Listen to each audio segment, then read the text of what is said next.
Okay, we are recording. Tim, how are you today? I'm fine, Stu. Thank you. Nice to Good, speak good, with good. you. Whereabouts are you today, Tim? So today I'm home in Los Angeles. Wonderful. What weather you got there right now? Well, it just rained a lot, which is great for the city. We need the rain right now. So yeah, it's sort of like the morning after a big rain, Oh, basically. right. Okay, So well that makes me feel a lot better. I won't stop moaning about British weather because it sounds like you got a little bit of it over there right now. yeah, in preparation to speak with you, I just sort of spent some time in the rain. Appreciate that, mate. Appreciate that. Yeah, yeah. Tim, I'll start the show off the same way every time, and I'm going to ask you, please, to tell me the song that you regard having the greatest ever intro, please. Well, yeah, okay. The greatest intro to a song, I think is I'm Amazed by the Pixies.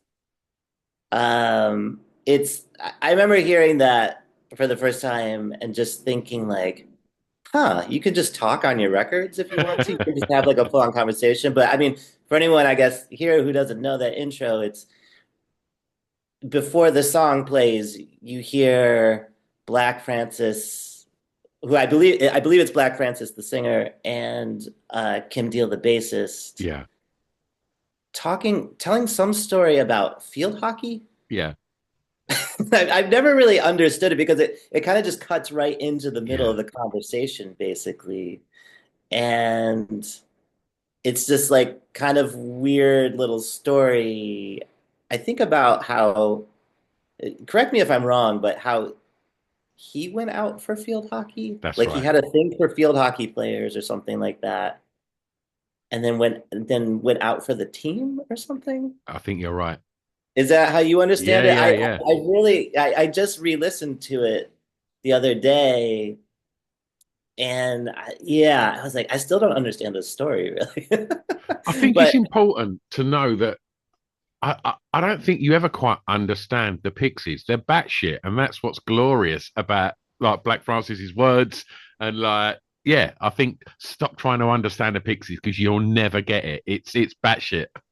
I think that's a great advice for how to approach the Pixies. Yeah, that's so true. I mean, their lyrics, everything is about an emotion and a feeling, Yeah, and it's like lyrically they're so kind of surreal, I guess, a lot of the times. And yeah, this intro is no different, really.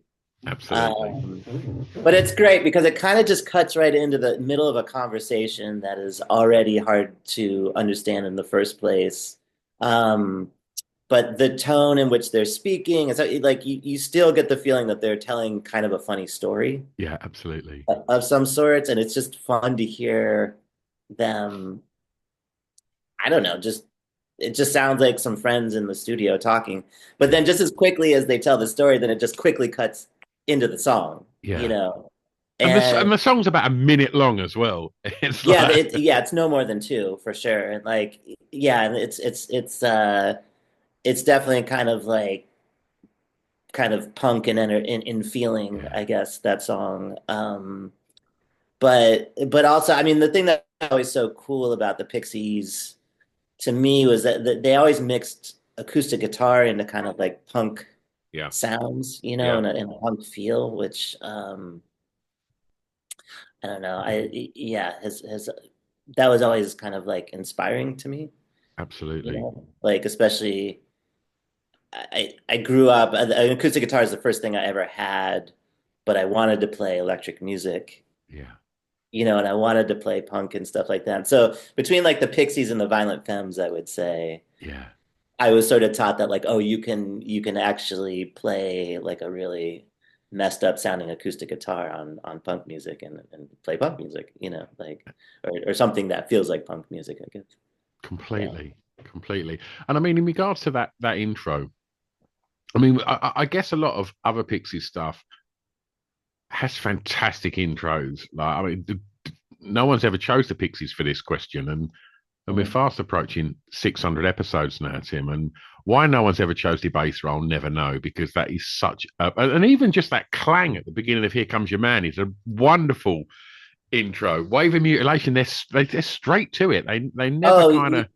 yeah, yeah, and I mean, there's one of my favorites on that on Doolittle is I think it's the intro into Mr. Greaves. Is the hope everything Yeah, is yeah, all yeah, right. yeah. But like that's And then that so. goes absolutely fucking batshit, doesn't Oh it? yeah, that song is bonkers once it gets going, and it's such a psychotic way to start a song too. Yeah, Like he's so he sounds so possessed. yeah, Like absolutely, he sounds like a possessed preacher at the beginning of a sermon or something like that. That's about to go way off. And absolutely. um, yeah, it's funny because yeah, as soon as I think about intros for songs, it's like my mind goes straight to them. I Yeah, think because yeah, I just remember as a kid, it was the first like I think I said this earlier, but like it's the first time I realized like you know you don't have to just go right into the song actually like you can set it up, you can set the mood without yeah, playing a single note actually. yeah. And I mean what's interesting about Amaze is I'm amazed is like I doubt live that they ever do that Yeah, spoken intro. yeah, of In course. my mind that's part of the song, Oh, like that's definitely, completely, yeah, definitely completely. part of the song, so No, you know I don't think you get enough of that, and I think in that, I mean, that's on "Come On Pilgrim," isn't it? I thought it was Surfer Rosa. It might, is it on? Or is it on Suffer Rosa? It I might thought it be, was Surfer Rosa. but Yeah. uh, but I think around the kind of the turn of the '80s into the '90s, I think that was quite a thing. I mean, if you listen to like 3 Feet Iron Rising by De La Soul, like I was just gonna all say, of yeah, them like skits in between the songs, and it's like they they have just like feel like, yeah, they have proper sketches, and yeah, which I think is so cool. Yeah, and you're right. I mean, no, I shouldn't say no one does it anymore. I do hear it. I've heard it on other, especially on like other hip hop records and stuff yeah, like that. yeah, You do hear that, but not enough, I would say. yeah. Not enough, You got to and bring it certainly, back, mate. Okay, go. Got to bring it back. Like, yeah, yeah. We do actually do it a little bit on our new record. There's one song in particular I can think of where, you know, Dan, our drummer, like sits down at the drum set for the song, and is sort of like, like, all right, like we ready to go, like, yeah, I know we've always where we can work little things like that in, we try to, yeah, it's usually very short and, but it there is something nice. I think you get a new depth, I think, and understanding of just who it is that you're listening to, yeah. I think, with it. Um, I think of like I even think of songs like Taxman or something by the Beatles, like Yeah. you just like one, One, two, two, three, three. four, and like just hearing little bits like Mm, that, yeah, it gives it like really speaks volumes, I yeah, think. totally. So it's fun. Fun to hear. I'm going to ask you for your second track, please, Tim. And can you tell me the first song you remember hearing that had an emotional impact on you, please? Yeah, the first song I ever heard that had an emotional impact on me, I'm pretty sure was Just Like Heaven by The Cure. Wonderful. Um, yeah, I think I was probably about 10 or 11 years old when I heard that for the first time. We, I don't know if you have this program in England. When MTV used to play music, there was a show that would play at midnight, 1 in the morning here called 120 In 20 Minutes. minutes, of course. Yeah.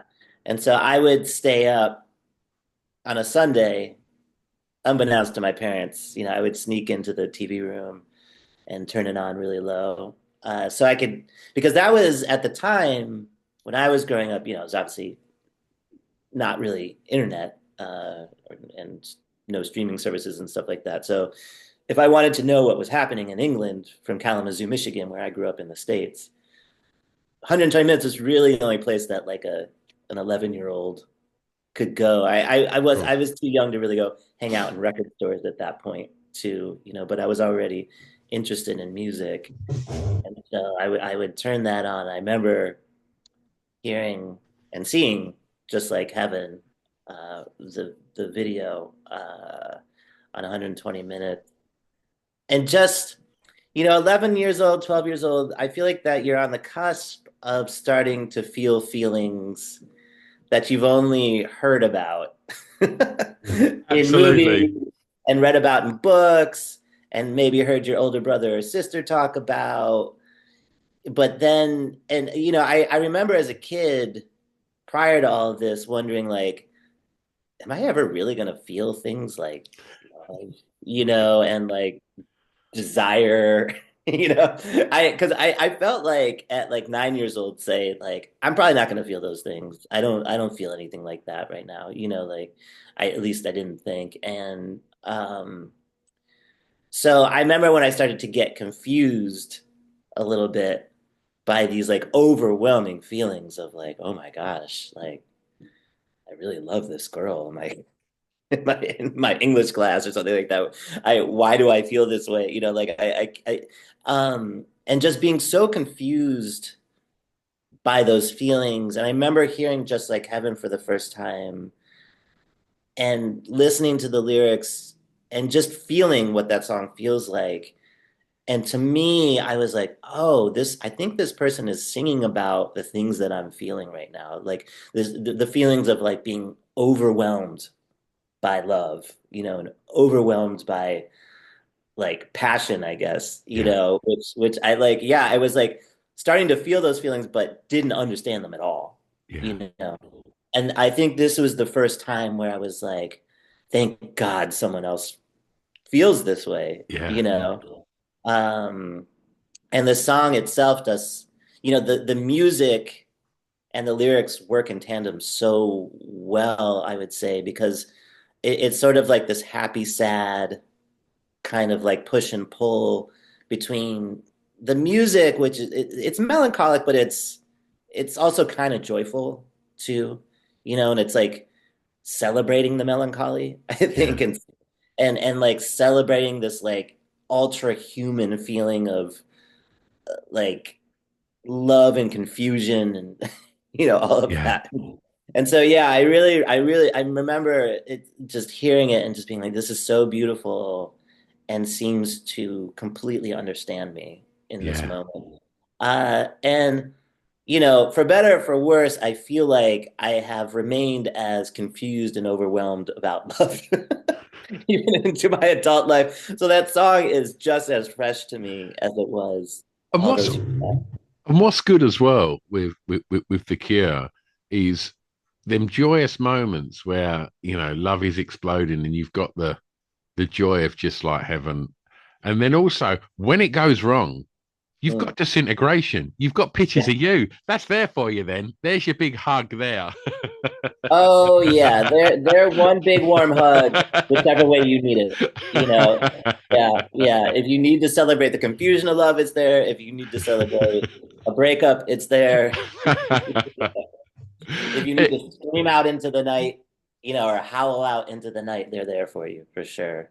it's so weird. As you know, I think it's always really difficult to sort of talk about the Cure and not talk about the Smiths. And I think that Mm. the Smiths were the kind of almost the opposite. They had joyous music and really somber lyrics, and yet that contrast works the same way it does for the Cure. And I think them Yeah. two them two bands, certainly for me, and I'm sure millions of other people, when they get you when you're a teen, that's it. They've got you, and then they're there forever. Yeah.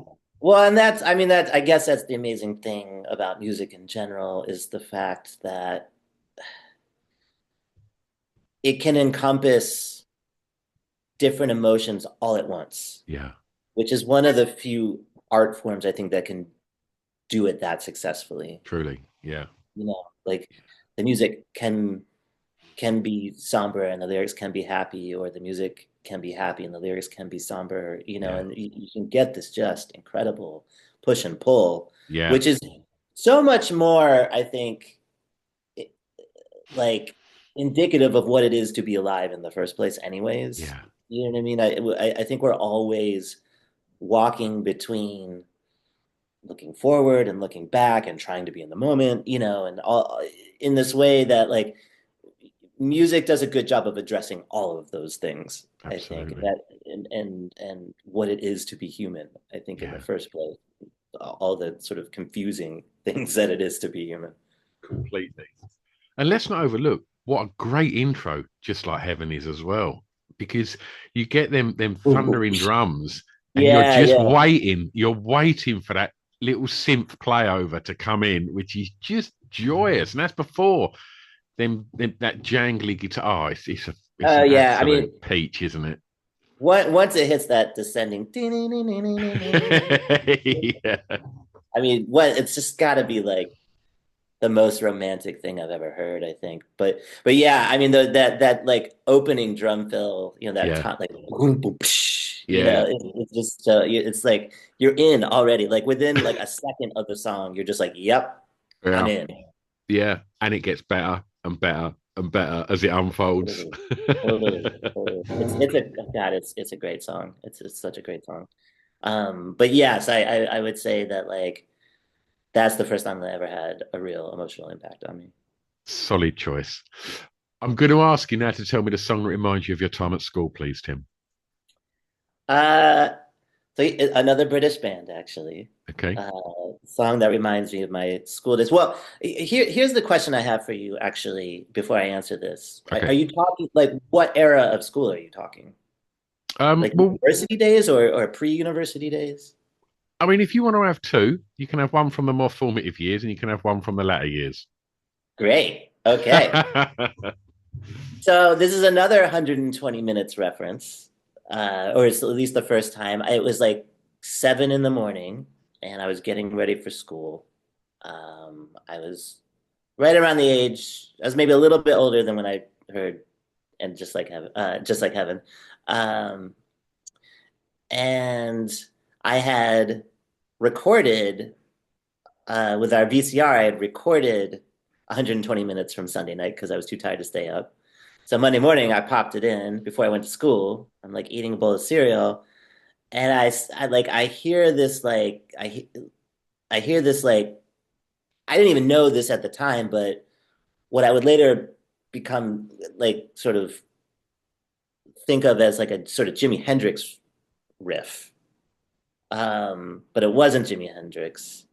And then all of a sudden, this sort of like amen beat, like this sort of, you know, that was kind of popular in the 90s, like in Britpop and hip hop and like, all, you know, all over the place starts to come in. Uh, and There's No Other Way by Blur. Yeah. And and there's like this little organ that kind of comes in.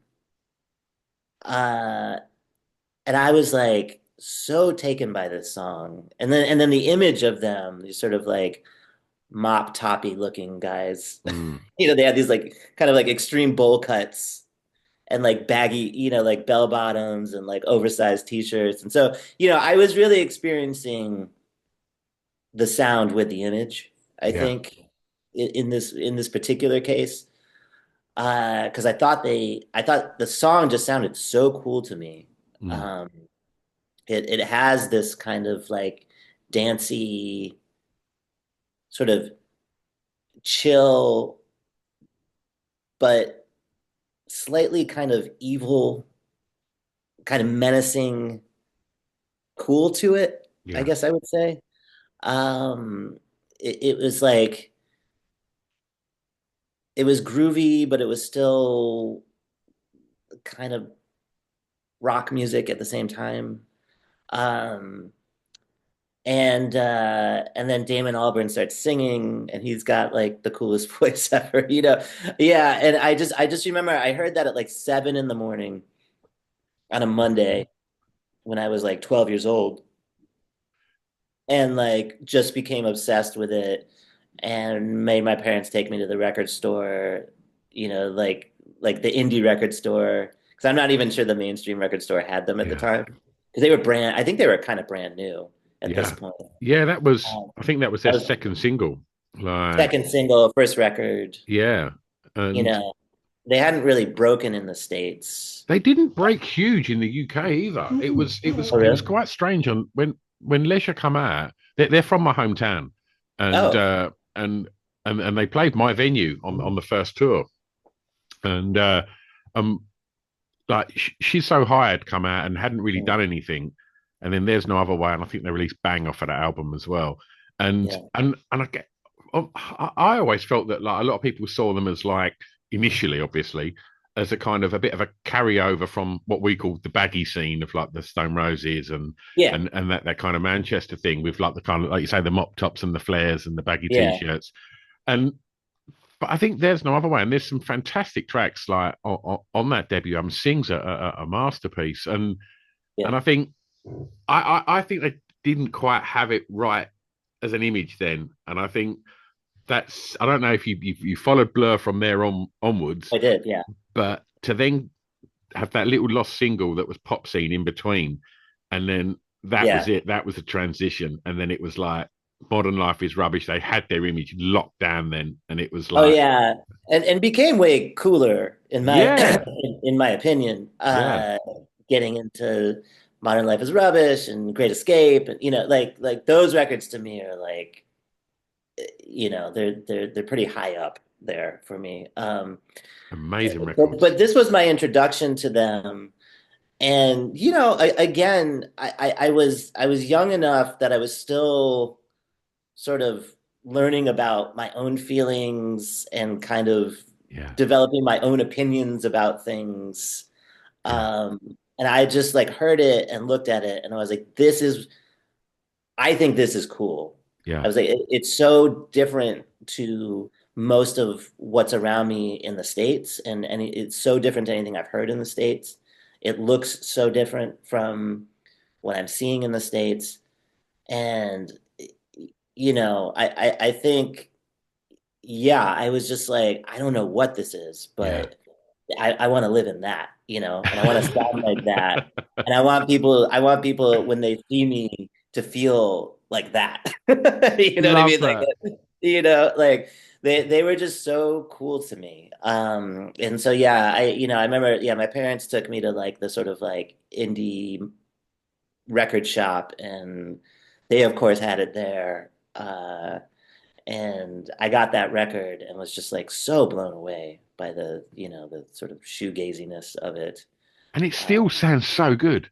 it's awesome. There's It's no still other a good way. record. Just Yeah. as soon as them drums drop, as you say that kind of aim and break, like it sounds Yeah. huge. It's yeah, it's an absolutely And banger of a that single. I remember, I mean, that fill, that ticka ticka boom, like that fill as well. That's like I still whenever I get on a drum set, I basically Yeah. start with that, with that drum fill. It's such a good one. I was lucky to have Dave Rantry on the show Oh, just before they announced the Wembley Stadium shows, yeah. and and he was talking about his intros, and I'm like, mate, there's no other way. Why are you not shouting your own band out on here? I was like, there's some. I Yeah. mean, Blur are not short of a good intro. Oh God, I mean, song number two, the drum intro is Ridiculous. ridiculous. Yeah, it's great. One of the better drum intros ever. Um, so that was like early days. When if I get to have two answers, Yeah, uh, sorry, I know I'm being a little long-winded, but I once I got to university, I remember hearing "Army of Me" by Bjork, yeah. What a tune. and that was the first time where I had heard like sampled beats and electronic music used to make things in like a pop structure in the way that I don't know. I mean, I know people were doing it, and I was super into like Beastie Boys and stuff like that, who were like really sample heavy. Um, and one of my favorites that was hip hop mixed with some punk rock. Cool, But like when I heard Post and the opening track, Army of Me, it was like this was like it felt like a reinvention of something. No, no, that thing I said to you about there's no point trying to understand the Pixies because you never will. It's Yeah, batshit. You can yeah. apply that to Bjork as well, really easily. It's I think so too. I just remember it being a super exciting moment because I kind of didn't know what I was listening to. yeah, I couldn't imagine how this music was made yeah, and put together. And I think, this was kind of like mid to late 90s. And, different types of recording software were just kind of becoming the norm. Things like Pro Tools, hmm and I don't know if she used Pro Tools necessarily on this, but there was all this like recording software where that was making sampling and stuff like that a lot easier to do. Um, and I think this is the first time that I became sort of interested in all of that in a way, where it's just like uh, this record was one part songwriting and music and one part like studio mastery, yeah, I feel like, and recording know-how. And I think like, I was always interested in the Beatles because of their time in the studio with George Martin and stuff like that. And I think they really pushed a lot of boundaries when they were recording and stuff like that. So I had sort of like an interest in the studio and how you play the studio and create in the studio versus how you write a song, sure. and how you play guitar. And when I heard Army and Me in that record, and I heard Post, I remember that was like that felt like a new beginning and a reinvention of how music can be made, I guess. And I think sort of sent me on a journey down sort of like electronic music and Yeah, and things like that. I sort of then retroactively found like Kraftwerk and yeah, things like that. Um, yeah, yeah. So that was like a very exciting moment. yeah, That was also like school days. yeah. Yeah. You mentioned um, when you referenced "There's Another Way." You said you got your parents to take you to the local indie record store. So that's a tenuous link into the next track now, where I'm going to ask you to tell me the first record you remember buying from a record store, please, Tim. Yeah, so the first record I ever remember buying, it was a sort of a treat for having graduated I think the third or fourth grade. I can't remember now. Yeah, But that was sort of a tradition is that my mom would pick me up from school. And then it was started this year, whatever this particular year was, mid 80s. Um, and she picked me up from school and she was like, as a little reward for getting through this year, I'm gonna take you to the record store, you can pick out a record. I already loved music at this point, but I didn't have any of my own records. I was yeah, listening, I had older brother and sister whose record collections I would go through. And yeah, I got to go in. I had seen this guy on MTV. I thought he was super cool. He looked like a blonde Elvis to me or something like that. And the record was Let's Dance by David Bowie. The song is Modern Love though. yeah. Um, yeah, that was what I went to the store to buy was Modern Love. Oh, what a! I mean, so you bought Let's Dance, but you wanted Modern Love. Well, Let's Dance is the record, right? Oh, the That's album. Sorry, Yeah. sorry. Right. Yeah, Yeah, yeah, yeah, yeah, yeah, yeah. yeah, So like in order to get Modern Love, England was much more of a singles based yeah. economy. I feel like in the States it's always sort of been more geared towards the record. Sure. So I wouldn't have even known how to buy the single Modern Love. Yeah, That's definitely the song I was after though, because yeah, that was really big on MTV. And I just thought I didn't know anything else about David Bowie at this point. I was 9, 10, something yeah, like that. I had no idea about Ziggy Stardust and yeah, any of that. I just knew this new version of David Bowie, I guess, Yeah. which I didn't know was new. Yeah. You know what I mean? Like, but I remember he was like in this like cool suit with this like kind of like blonde pompadour, sort of, and he had the like bow tie that like he didn't tie, and I was like, what is this after hours look that I was like, I gotta get into this. But yeah, the song Modern Love, I just loved the song. It just also another great intro. Amazing intro. Like that's such a cool intro. And then he kind of like sort of mumbles his way through the beginning. There's like Yeah. a talkie I don't want to theme. go out. I just want to I don't want to go out. Just like, yeah. That was Uh, quite a good Bowie impression there, Tim. thanks. So yeah, there was something about the ingredients of that particular song that Yeah. just got me so hyped, and I was like, I obviously, if you're taking me to the record store, I'm obviously gonna get Let's Dance, Yeah. and I'm gonna just play Modern Love over and over and over and over again. Yeah. And then I got into the whole rest of the record. I mean, Yeah. Let's Dance is obviously a great song. Um, China Girl is on that one. That's a Yeah. fantastic song. It's What else? it's What quite what else? strange. It's that was my sort of introduction to Bowie as well, was Let's Dance. Oh, And it was only the first record I ever owned, not bought, but owned. My nan gave me a Bowie single called The Laughing Gnome. And have you ever heard The Laughing Gnome by David Bowie? is that sort of earlier? Was that in his like mime days?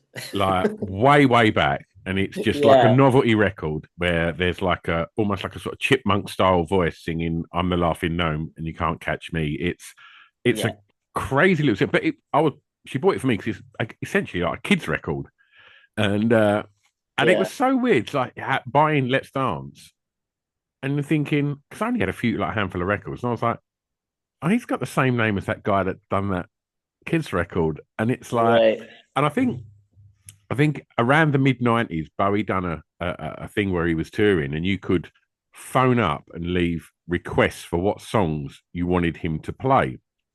That's cool. And it might even have been early 90s. It was probably at the point where he wasn't having the big hits like Right. that he was having maybe in the 80s and earlier. And he ended up making sort of some statement going, "Look, seriously, I'm not playing the Laughing Gnome," because everybody was just messaging in, going, "Got to play the Laughing Gnome, man." But yeah, Yeah, I've heard the earlier works. He has such a interesting and artistic career mm, that I feel like started almost like theatrically for yeah, him, you know, like he literally was miming and stuff like that at one point, which is so awesome to me. Uh, but I remember like his early work sounds really psychedelic and like folky and psychedelic, I yeah. think. And the B side of that Laughing Gnome is called "The Gospel According to," I can't think who it is. Yeah, Um, and it sounds like it could have been on Leisure by Blur, to go full circle back to Blur. It sounds really yeah, dreamy and yeah, like it yeah, would have yeah. sat quite nicely on Leisure. Um, Yeah. I mean, he was such an incredible artist that what's your favourite Bowie song? reinvented and reinvented and reinvented himself. Well, the non-cool answer is Modern Love, actually, just because that's the first thing I ever heard. I Yeah, know that's not like the coolest. But probably Heroes is probably my favorite Bowie song. yeah. It's like not the coolest answer, but it's like I never get sick of that song. Have you It's seen the really beautiful. Have you seen the video that was that kind of popped off a little while ago of David Byrne and a choir singing "Heroes"? No, Holy shit, Tim! no, I Like gotta see it though. it's a whole like sort of, I don't know, a huge venue just full of this choir, and Yeah. they're just doing that like this the music essentially, and David Byrne's voice is outrageously good, and it was Oh like man, that, it's that's goosebumps and amazing. tears, mate. It is glorious. Like, That's great. That's great. I mean, you know, one of the songs I actually do end up playing the most by David Bowie is Sound and Vision, yeah, actually. Uh, that one always stands out to me as a kind of unique track for him. mm, Um, yeah, I don't like, and I'm not sure why that is, but that for some reason, Sound and Vision always really stands out to yeah. me. Uh, That's a beautiful record, and it's got yeah, that thing like just like Heaven, where the intro's amazing, and you're yeah, waiting for that synth line, and it's the same with totally. Sound and Vision, isn't it? Totally, totally, totally. Yeah, there's a good tension in that song, Yeah. I would say. Yeah, Absolutely, yeah. absolutely. I'll say absolutely, absolute beginners. That's one of my favorite ever Bowie singles, and that's not a cool one. I think it's a cool one. Yeah, yeah, yeah, yeah. Oh, yeah, I feel like I'm supposed to like have the like cool answer that like the song that nobody knows, you know, Yeah. and it's like, I like Modern the one. Love and Heroes, there's a reason everybody knows them songs. It's because they're amazing. Yeah, because it's an incredible song. Yeah, yeah, yeah. Tim, let's go clubbing. All right. I want you to tell me for the next track, please, the song that soundtracked your year's clubbing, please. Yeah, I guess I should preface this with like I didn't really club. Tim, I've done 600 episodes, my friend, and 580 musicians that have been on this podcast. When I should say, I never really went clubbing. You were too busy making music. Yeah, I mean, also in the time that I was growing up, you know, I went to a million like indie rock shows. Yeah. You know what I mean? That's what I did instead of clubbing, is I went to rock shows and stuff like that. Weirdly, I think it's weird now that I think of it. I think it's really strange that like dancing wasn't really a part of the culture so much. Did you not have rock and indie clubs? So we didn't. So here's what's so weird is that I didn't realize such a thing existed. I didn't realize people danced to the Pixies until I came to England and I started touring in England. And we would play shows in London and then get invited, you know, or like either get invited to go out dancing somewhere or actually play a club that turned into like an indie dance club Yeah. afterward. And I was like, wait a minute, you guys danced to the Cure and you danced to the Pixies and you danced to the Smiths and like what? We don't do that in the States. Nobody does that in the States, you know? And that soon after changed. That soon after changed, I would say. And that became more of a popular thing in the United States. But this is like, I'm talking like 2008, 2009, 2010. I mean, when I you know, like, like, I guess, so I guess you could say that was clubbing in a Yeah. way. You know what I mean? Because like eventually I did start going to places that played the music that I like, and that's what people dance to, you know. Okay.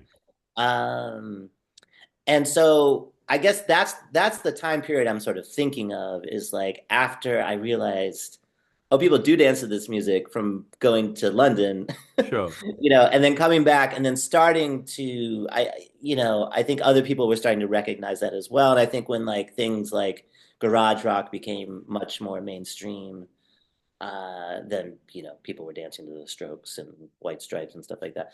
Anyways, the so I started going to all these like indie dance nights, I guess you could say. And I feel like all the DJs definitely the thing that was they were definitely trying to outcool one another for sure, you Yeah. know. So they had to play the Strokes and things like that. But then one song I remember hearing is I Want to Be Your Lover by La Bionda, who were like an Italian disco group from like the 70s and 80s. Um, and it's kind of this sort of science fiction sounding love song of Yeah. sorts that sounds like a robot composed it or something like that. Um, it's like a really cute little disco song, I would say. Um, sung, you know, sung in this sort of like vaguely European accent, which I came to learn was like Italian, but I couldn't tell that from the Hmm. singing. Um, but yeah, I remember because everyone was trying to be cool, whether they knew the song or not. When this song came on, everyone was like, "Yeah," like I remember this song would always kind of get the dance floor going, and I totally understand why. Like you don't have to know who La Bionda is or Yeah, anything. It's just like it's just a fun, cute little groove, basically. absolutely. Yeah. And that's what came to mind when asked about clubbing. Was like, I guess I didn't like club in the traditional sense, I guess. Yeah, But my experience of clubbing, I think, looked a lot more like what you're describing as far as these like indie dance yeah, nights. yeah. Yeah. Well, let's leave the club and let's take you home, Tim. And for the next track, tell me the song, your favourite song from an artist from your home county, please. Oh, Have you have county. you have you done the county country thing? I read it as country. That's fine because know what I said about 580th or 600 guests Yeah. never went clubbing. They also Yeah. go country. Oh, county. So don't worry, you're I'm not sorry. alone. I'm sorry. Well, I'm not from Oklahoma, which is where this band is from. Okay. Um, but I do live in the United States where this band lives. And it's yeah, it's the song "Do You Realize" by the Flaming Lips. Yeah. Yeah. Um, it's it's one of the more beautiful, poignant songs I feel like anyone, even roughly close to my generation, has written. Yeah. Um, and it's about it to me. It's always kind of been a song about addressing death, which uh, is obvious is such a hard topic, I think, for most people to acknowledge and talk about. Yeah. Yeah. Um, and I know most of the point of view is sort of like, do you just sort of like, do you realize how even the smallest things in life are amazing, and let's remember to remember that, and like, uh, but I've always kind of, to me, this has always been more of a, I've always thought of it more as like, this is sort of addressing the thing that no one ever wants to talk about, is that like Yeah. someday we won't be here, and that's a scary thought, but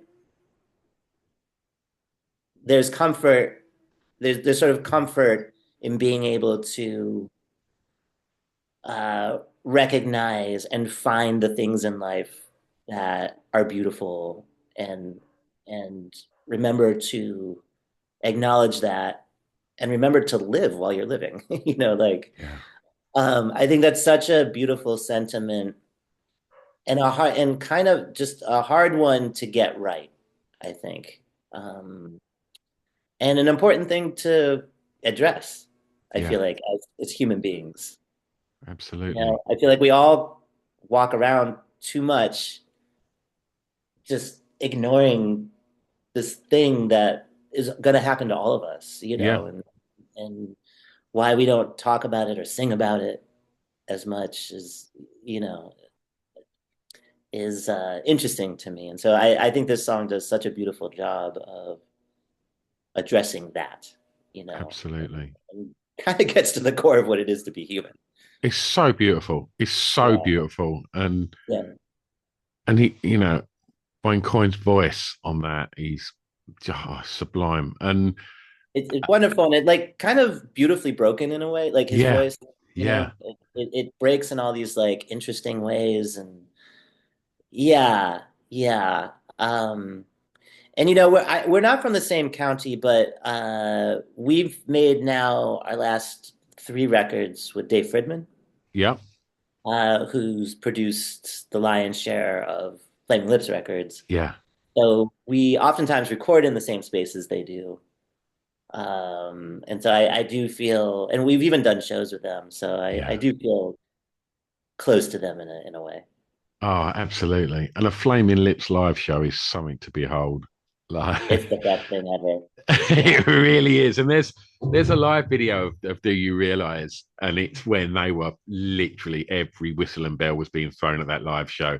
And there's literally just people screaming like it's the Beatles in Shea Stadium and they're Yeah. crying and it's just pure joy, Yeah.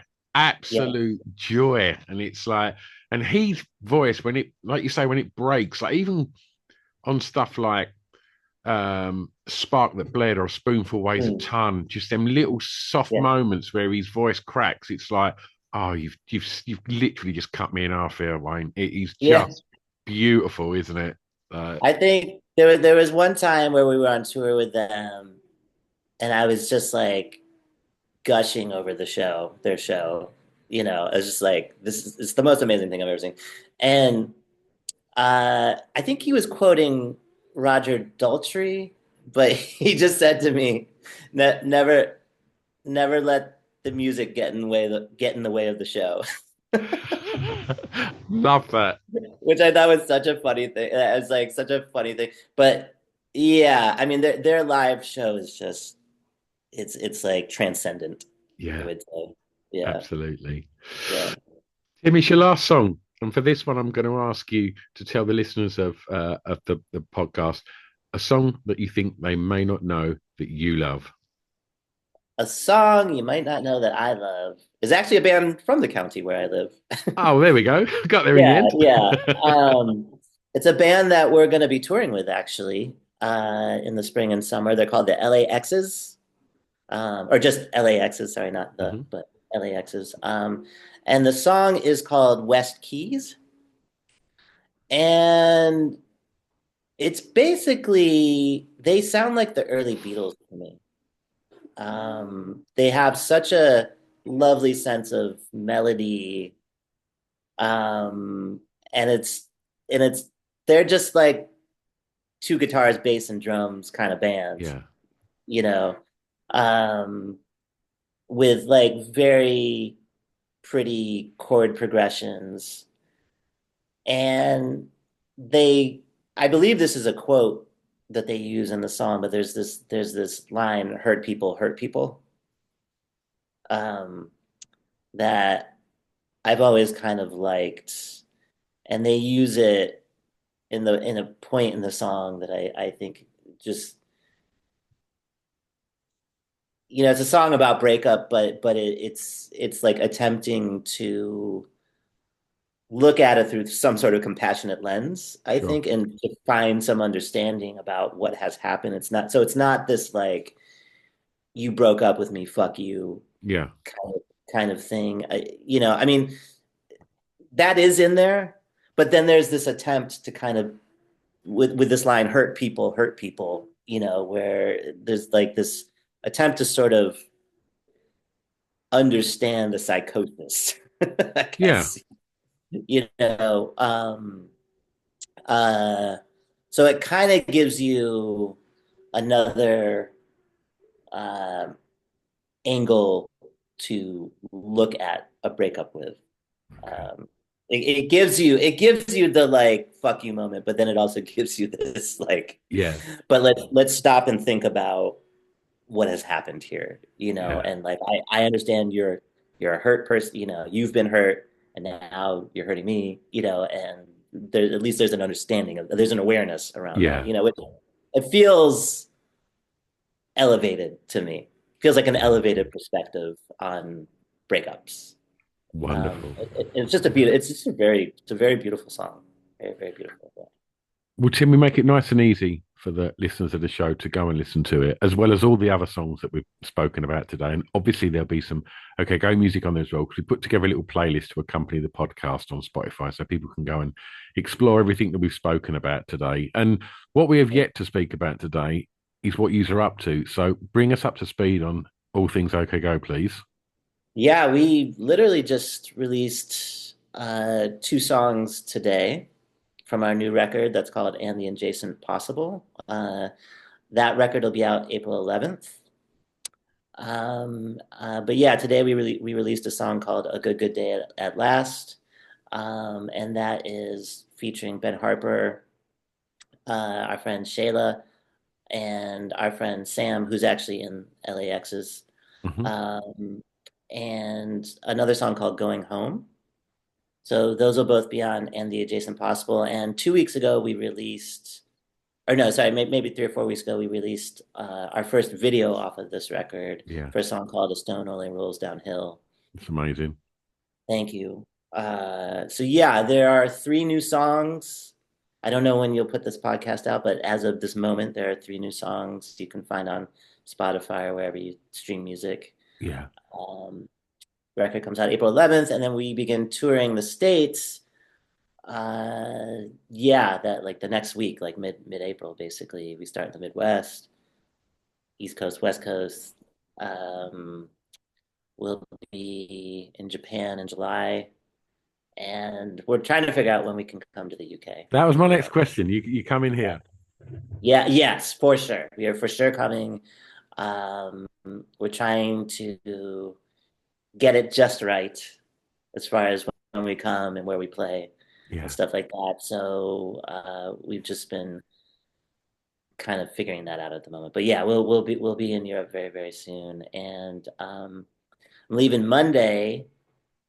Well, that doesn't mean anything to your listeners, but I'm leaving in a couple days to film the next video that will come out the day that the record comes out. Wonderful. Yeah. Wonderful. Well, if people want to keep up to speed with releases, videos, tour dates when you're coming to the UK and Europe, where's the Yeah. best place to keep up to speed, Tim? OKGO.net is the website and it has all that information. We're on Instagram, we're on TikTok.